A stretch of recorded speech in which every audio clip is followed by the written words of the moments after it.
ബാങ്കോക്കിലെ city life 2 ദിവസം അടിച്ചു പൊളിച്ചതിന് ശേഷം ഞങ്ങൾ നേരെ പോയത് ക്രാബിയിലോട്ടാണ്. ഇതാണ് കേട്ടോ ബാങ്കോക്ക് എയർപോർട്ട്. അത്യാവശ്യം വലിയൊരു എയർപോർട്ടാണിത്. ഞങ്ങൾ നേരത്തെ തന്നെ ചെക്ക് ഇൻ ചെയ്തു. ക്രാബിയിൽ നമ്മൾ ഓൾറെഡി നേരത്തെ തന്നെ ഹോട്ടൽ ബുക്ക് ചെയ്തിട്ടുണ്ടായി.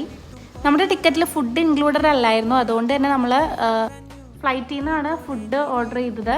നമ്മളൊരു ഇൻസ്റ്റൻറ്റ് മാഗിയാണ് കേട്ടോ ഓർഡർ ചെയ്തത്. തായ്ലൻഡിലെ ഏറ്റവും സ്പെഷ്യലായിട്ടുള്ളത് അവിടുത്തെ നൂഡിൽസുകളാണ്.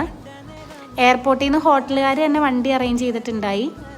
ഫ്രണ്ട്ലി ഹോട്ടലിലാണ് നമ്മൾ റൂം ബുക്ക് ചെയ്തിട്ടുണ്ടായത്. അവിടെ നിന്ന് തന്നെ നമ്മൾ ലഗേജ് വെച്ചതിന് ശേഷം ഒരു സ്കൂട്ടർ റെൻറ്റിനെടുത്തു. നേരെ നമ്മൾ ഔനാങ് ബീച്ചിലോട്ട് പോയി. അവിടെ ബീച്ച് സൈഡിലൊക്കെ ഫുൾ സ്ട്രീറ്റ് ഷോപ്പിംഗ് ആയിരുന്നു. ഇതേപോലെ കട്ട് ഫ്രൂട്ട്സ് ഒത്തിരി സാധനങ്ങളുണ്ടായിട്ടോ.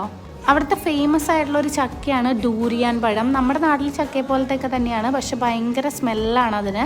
ഇതാണ് കേട്ടോ അവിടുത്തെ നൈറ്റ്